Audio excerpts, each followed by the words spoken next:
The call came just after sunrise, the kind of hour when the world still feels harmless. But the voice on the other end carried a truth sharp enough to crack a man's entire life in a single sentence.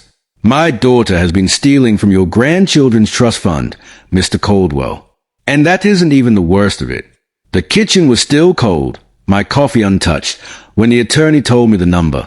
$4.2 million under threat. A phantom grandson created out of thin air. 18 months of fabricated medical emergencies. A web of lies woven so tightly that even a man who once spent his life hunting fraud couldn't see it coming. But betrayal doesn't break everyone the same way. Some collapse, some run, and some, like me, take a slow breath, open a fresh notebook, and begin documenting the quiet war their own child has started against them. If silence has ever burned inside you, stay with me until the end. Because if you've ever suspected someone you love of hiding something darker than excuses, if you've ever felt the truth shifting beneath your feet, then this story may be the one thing that shows you're not imagining anything at all. Morning had always been Edwin Caldwell's anchor. The sun rose the same way, the coffee brewed the same way, and the quiet hum of a well-ordered life echoed around him with familiar warmth. For decades, he'd lived inside the comfort of precision, numbers that obeyed him, systems that bent to discipline, routines that answered to no one but his methodical mind. Even after Barbara's death, the financial rituals they'd built together held him steady. The trust fund, their greatest joint creation, was a last living testament to 40 years of frugal choices, careful investments, and evenings spent calculating compound interest while others wasted money on impulse. But on that gray February morning, the steadiness began to shift. He opened the fidelity envelope without thinking, the way he always had. It was Barbara's anniversary, the second year without her, and he'd hoped that handling paperwork might help keep her closer. Numbers grounded him. Numbers never lied. Numbers always revealed the truth, if you knew how to listen. At first glance, the statement seemed typical. A minor dip in the portfolio, predictable during market turbulence. The usual educational expenditures for the grandchildren. The same distribution schedule he and Barbara had outlined in loving detail. Then something nudged at him, a tiny vibration in the air, a whisper of wrongness.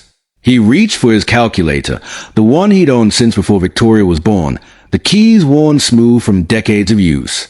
He worked backward through the numbers, away as surgeon traces the first sign of infection to its source. Tyler's summer engineering program, Samantha's orthodontic, Grace's reading specialist, Emma's tuition in Portland. All approved, all familiar, all accounted for. But the total didn't match.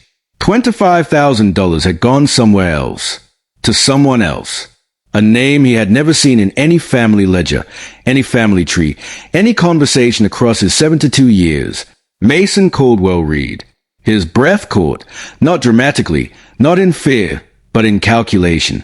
Caldwell was his own last name. Reed was Victoria's married name. The combination was too neat, too deliberate. And yet, he had never heard it spoken aloud. The description chilled him further. Medical expenses, chronic condition management. If a young family member had been suffering, truly suffering, Victoria would have told him. Barbara would have insisted on it. Their home had always been a place where the needs of children came first, especially medical ones. But there had been no call. No word, no mention of any child named Mason. He wasn't a paranoid man, only a precise one. So he dialed Victoria and softened his voice to mimic the frailty of age, a role he'd never imagined he'd have to play. "Sweetheart, I'm embarrassed to ask, but who exactly is Mason? I can't seem to place him." The pause on the line was brief, too brief for real thought, but long enough for invention. "Oh, Dad," she said lightly, "he's Jennifer's son. You remember Jennifer, my cousin from Chicago." He didn't, and Victoria knew he didn't. She spun a gentle tapestry of medical hardship, insurance challenges, family connections distant enough to be hard to verify. Her tone was a blend of empathy and reassurance, designed to soothe an old man who might be forgetting his relatives. She ended with promises. "I'll send the documentation next week." But weeks passed. The documentation never came. The next statement did. Another payment. $30,000. Another emergency treatment. Another month swallowed whole by a child who did not occupy any photograph on Edwin's shelves. The first crack in his trust had formed. Not a shattering, not yet, just a hairline fracture spreading slowly under the surface of his life. He made notes in a spiral notebook, an old habit revived like an instinctual defense. Dates, amounts, explanations, excuses. His handwriting sharpened with each entry. Still, he didn't accuse her. Not yet. Betrayal rarely reveals itself loudly. It seeps quietly, like water under a locked door. Victoria arrived one evening with takeout from Romano's, smiling as if nothing in the world could possibly be wrong. She smelled of expensive perfume, notes he couldn't quite identify, but rich, unmistakably high-end. And then he saw it. A handbag, dark leather, gold hardware, real Louis Vuitton. He'd handled collateral loans on such items during his banking years. He knew the texture of authenticity by sight. That bag alone cost more than Victoria's monthly discretionary income. He played his part perfectly. That's a beautiful purse. Honey. Oh, this old thing. Her fingers brushed over the leather with a possessive softness. A bonus from Wyke. I deserved a little something nice. He didn't argue. He didn't press. Instead, he watched the 12 spaghetti around a fork as he gently shifted conversation back toward Mason. Each question he asked was careful, delicate, designed to sound like harmless curiosity. Every answer she offered was vague, drifting, imprecise, like someone trying to describe a painting they'd never actually seen. She excused herself to the bathroom, and that was when he saw the receipt peeking from her purse. Cartier, $1,500, 3 days ago. A daughter who complained of tight budgets, now spending thousands on luxury goods. A daughter who insisted on the trust's integrity, now refusing to provide documentation about a sick teenager. A daughter who had once looked her father in the eye and thanked him for securing her children's future, now circling around lies as though they were stepping stones across a river she didn't want him to cross.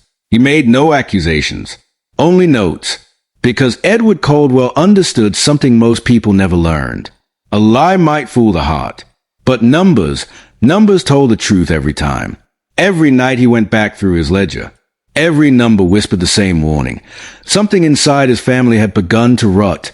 The worst part wasn't the money. He'd made money, lost money, rebuilt money. He could endure theft. He could endure betrayal.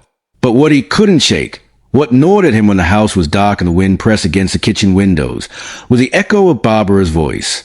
She had trusted Victoria completely. She had believed their daughter was the torchbearer of their legacy, the guardian of their grandchildren's futures. What would she have said now?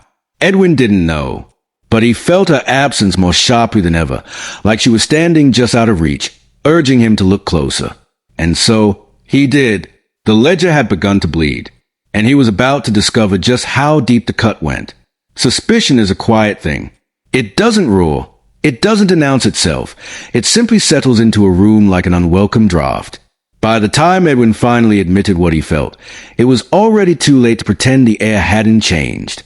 Victoria's smiles were growing thinner, her answers shorter, her visits more rehearsed.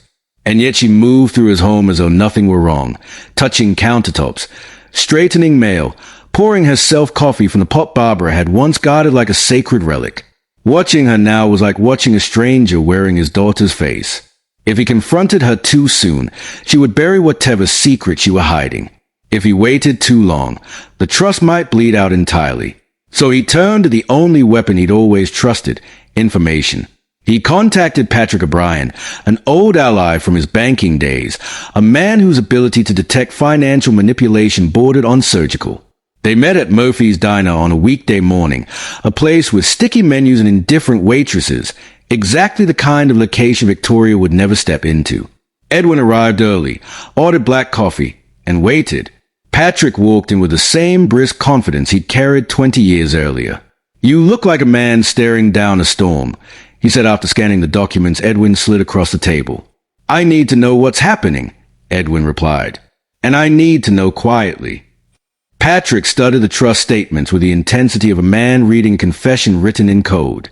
He traced each distribution, cross-referenced dates, searched for patterns in the withdrawals.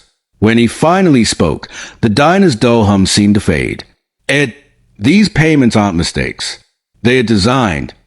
He tapped the line referencing Mason Coldwell Reed. Round numbers. Perfect timing. No supporting documentation. Someone with knowledge of trust protocols is creating medical emergencies that conveniently require large, discretionary payments. Edwin didn't respond. He didn't have to. Patrick leaned back, his expression grim. Your daughter knows how the system works. Whoever's behind this understands which paperwork can be delayed, which signatures can be forged, and which questions can be avoided if the story is pitiful enough. The words hit Edwin like a quiet blow. Victoria knew all of it, because he had taught her. She's not sloppy, Patrick continued. This is careful theft. The phrase settled between them, heavy and undeniable. Careful theft. Edwin felt something inside him shift. Not the shock of betrayal, but the tightening focus of a man who has just identified the battlefield. There's more, Patrick said, lowering his voice. If she's bold enough to invent a sick teenager, she might escalate. You need more than me. You need someone who can follow her into the digital shadows. And so Edwin contacted Helen Morrison. She arrived with a calmness that unnerved him. A former FBI expert in white-collar deception, she understood predators who didn't need weapons, only signatures, passwords, and the trust of the people they preyed on. Family fraud, she said after hearing the story, one of the fastest-growing crimes in the country, and the hardest to accept. She explained the plan with clinical precision. 2 phases, both silent, both calculated. Phase 1, prove Mason didn't exist. Social Security databases, birth records, hospital logs, insurance filings, school enrollment systems, digital footprints. Phase 2, document exactly how Victoria created and maintained the fiction. That meant surveillance, controlled conversations, monitoring patterns, forcing her into contradictions she couldn't explain. Be prepared, Helen warned. The truth you're looking for rarely arrives clean. Within 8 weeks, the results of Phase 1 were in. Mason isn't real, Helen said. Not a single system recognizes him. But the account receiving the trust payments was real, and its transaction history told a story more devastating than any lie Victoria had fed him. $230,000 gone. Gone into luxury purchases, gambling platforms, high-end dining, travel bookings. Gone into the hollow pockets of a life she couldn't afford. All under the name of a child who didn't exist. But what gutted Edwin wasn't the loss. It was what the theft revealed.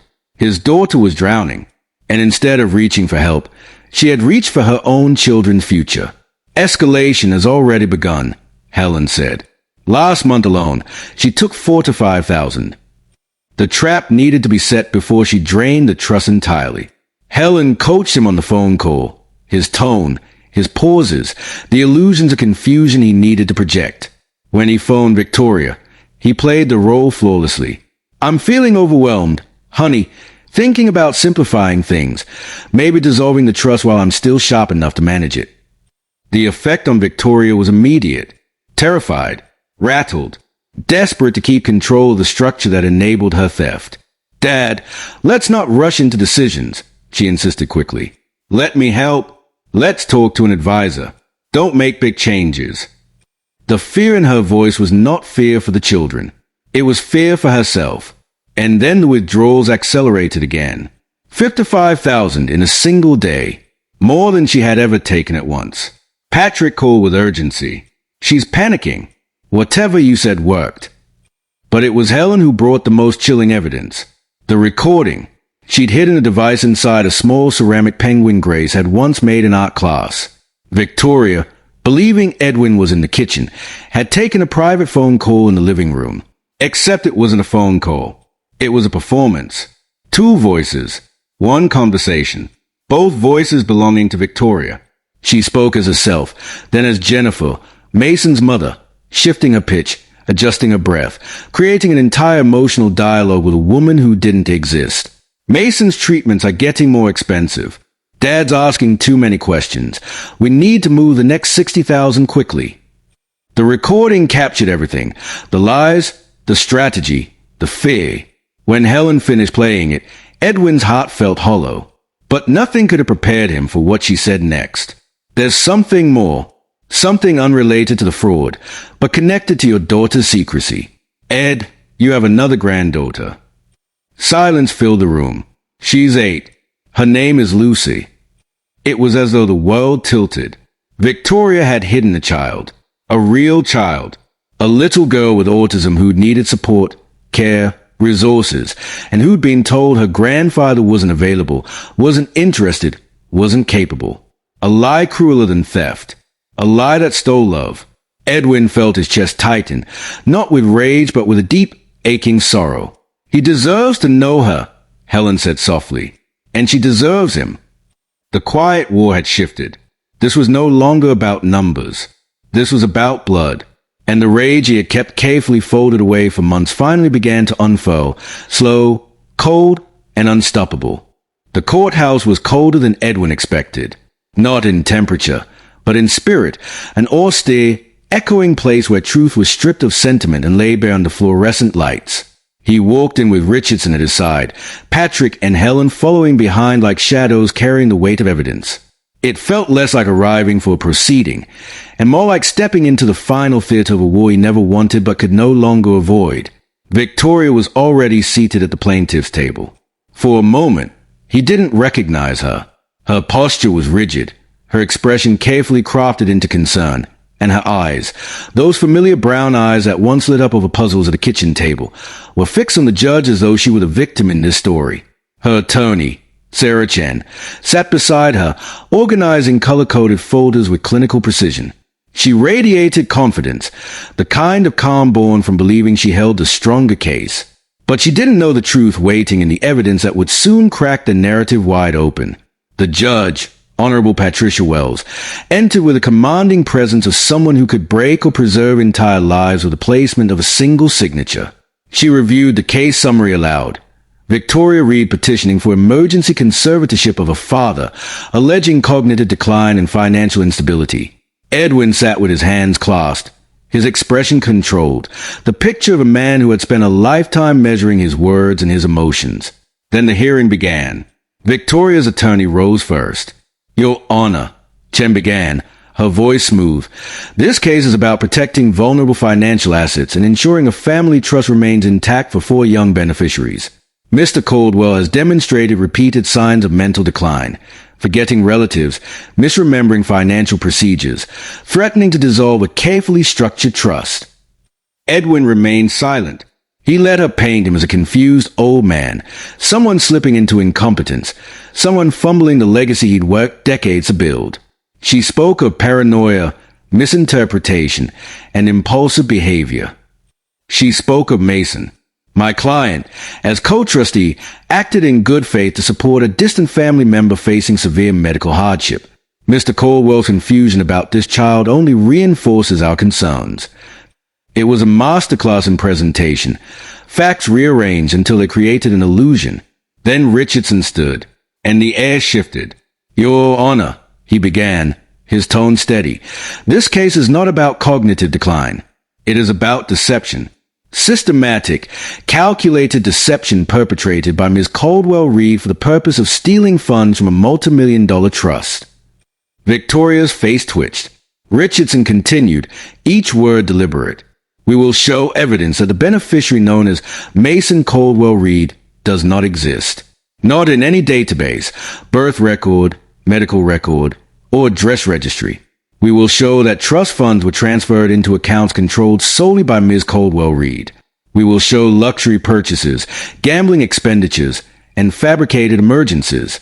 And we will show, without question, that Mr. Caldwell's concerns were not confusion but vigilance. A murmur crept through the courtroom. The tide had turned, slowly, inexorably. Chen's first witness was Dr. Margaret Foster, the geriatrician who had evaluated Edwin for less than an hour 3 months prior.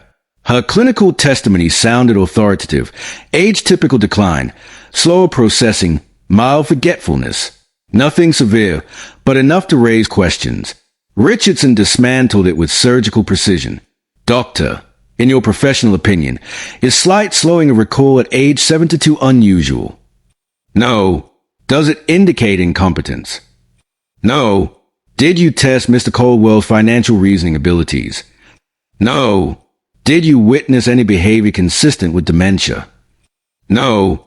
By the time she stepped down, even the judge seemed unimpressed. Then Victoria took the stand. Edwin watched his daughter walk to the witness seat, watched the tremor in her hands, the slight flush on her cheeks. She looked both terrified and determined, like someone clinging to the last remaining thread of a narrative she desperately needed the court to believe. She spoke of her father's confusion. She spoke of protecting the children. She described Mason with sorrowful sincerity, his illness, his mother Jennifer, the financial strain crushing their family. For a moment, she almost sounded convincing. Almost. Richardson approached slowly, not aggressive but precise. Ms. Caldwell Reed, he began, what is the full name of Mason's mother? Jennifer Caldwell Morrison, she said, stumbling slightly. And her address? She's moved around. I don't have the current one.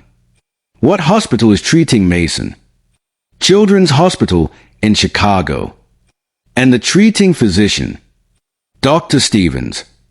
Richardson turned to the judge. For the record, Your Honor, we have searched every hospital in Chicago.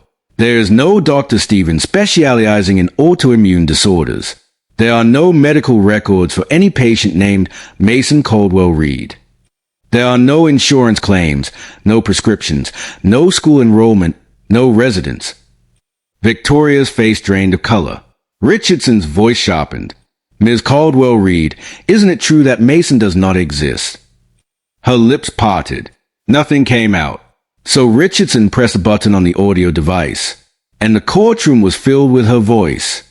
Her voice, speaking as herself, and then speaking again as Jennifer. The room froze. You could hear every tremor, every shift in tone, every carefully crafted deception. A full conversation between two people, except both voices belonged to the same woman breaking under the weight of her own invention. When the recording ended, even Chen looked stunned. Judge Wells leaned forward, eyes narrowing. Ms. Caldwell Reed, do you care to explain this? Victoria's tears came fast, but they were no longer persuasive. They were the panicked tears of someone realizing the walls she built to hide her crimes were collapsing in front of everyone. I can't. Richardson wasn't done. Your Honor, one more witness. Helen entered the courtroom.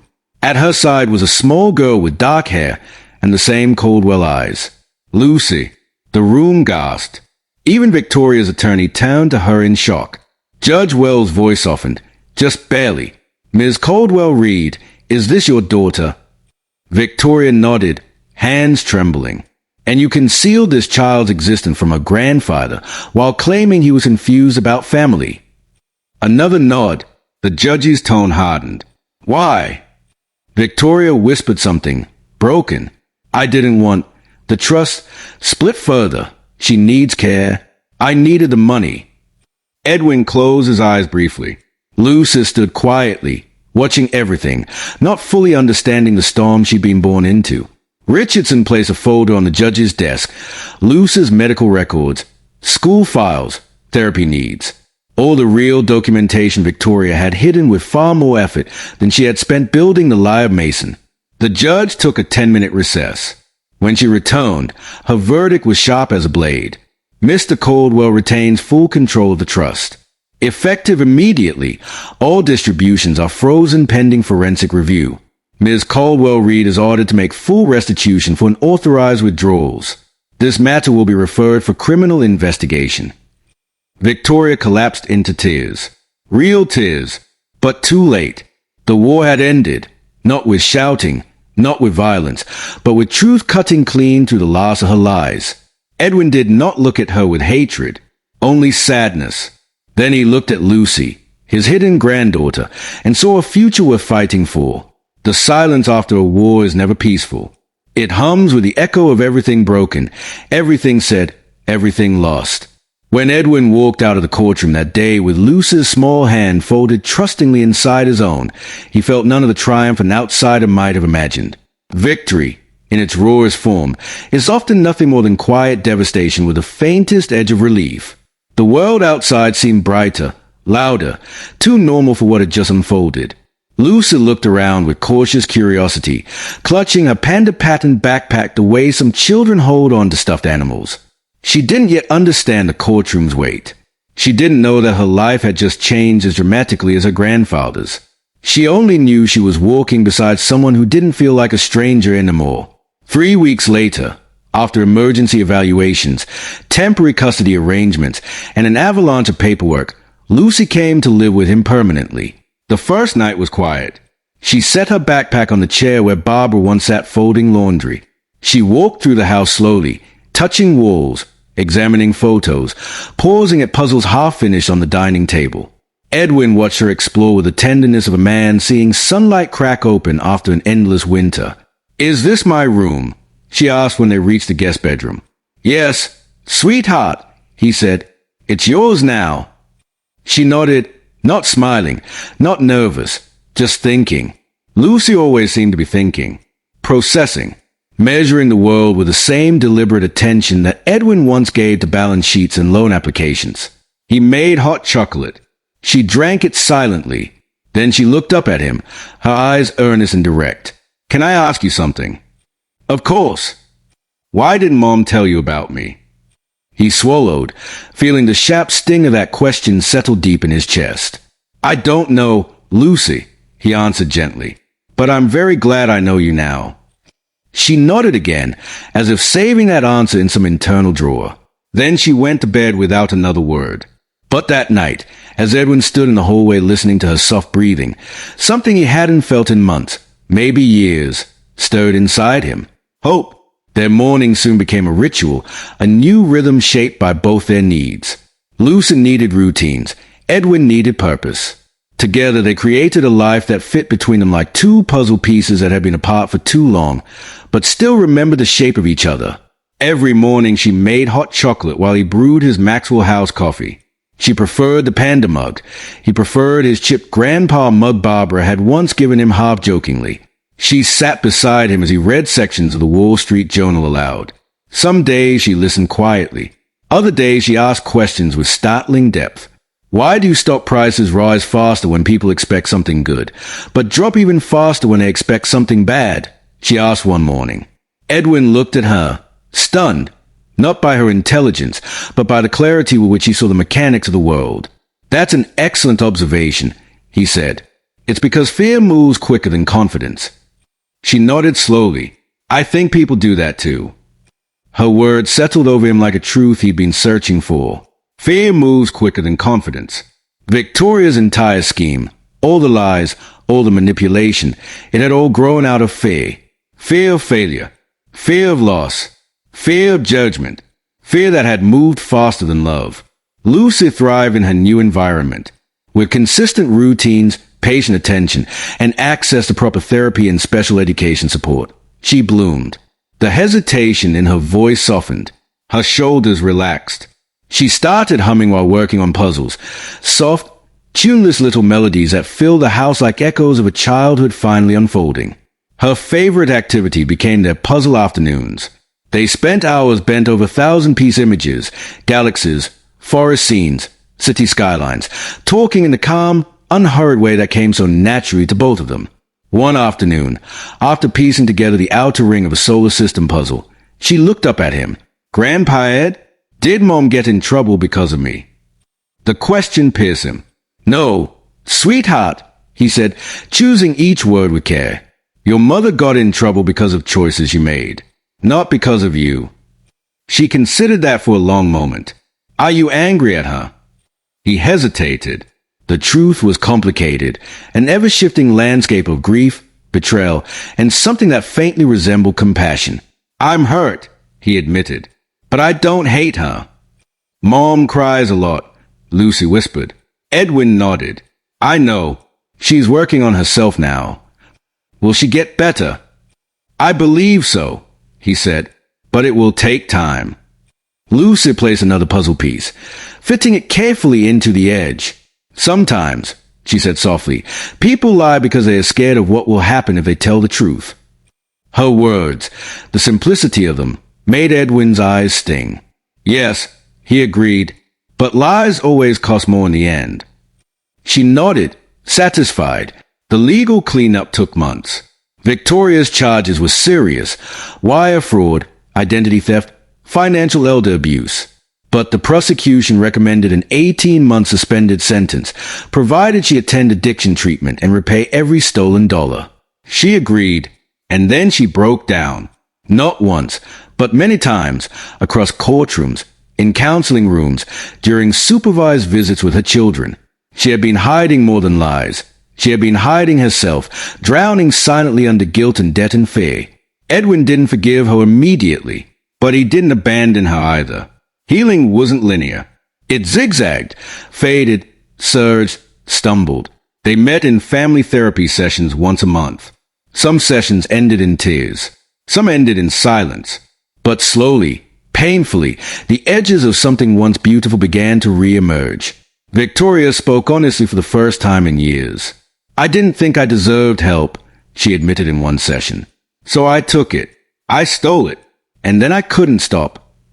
Edwin listened, not as a victim, but as a father who understood flawed humanity more than he understood cruelty. He didn't excuse her. He didn't comfort her. But he didn't turn away. Lucy visited her mother with gentle caution. She asked simple questions. Sometimes she hugged her. Sometimes she didn't. But each visit stitched one more thread back into the fractured fabric between them. A year passed. The trust was rebuilt, tighter, stronger, protected with layers of oversight and accountability Patrick designed with almost paranoid precision. Lucy received everything she needed: therapy, specialized education, structured support that matched her brilliance. And Edwin, he discovered that purpose could arrive at any age, even when you think your life story is already written. His mornings were different now, not quieter, not slower, but fuller. One afternoon, while they were finishing the final pieces of their 4-month solar system puzzle, Lucy asked, "Grandpa Ed, do you think Mom learned something important from all this?" He studied her face, the earnest curiosity, the searching gaze so much like his own. "I think," he said slowly, "that sometimes people learn best when they finally have to face the truth they've been running from." Lucy placed the last piece of the puzzle gently into its place. "I'm glad you didn't run," she whispered. Edwin felt his throat tighten. "So am I, sweetheart." They cleaned the table together, preparing the space for their next project, a sprawling 1,500-piece map of the Milky Way galaxy. It would take time, patience, and steady hands. But some things, like puzzles, like trust, like rebuilding a family, are worth every moment they require. And in the quiet of that room, with Lucy humming beside him, Edwin understood something he had forgotten. Not all wars end in ruins. Some end in a new beginning.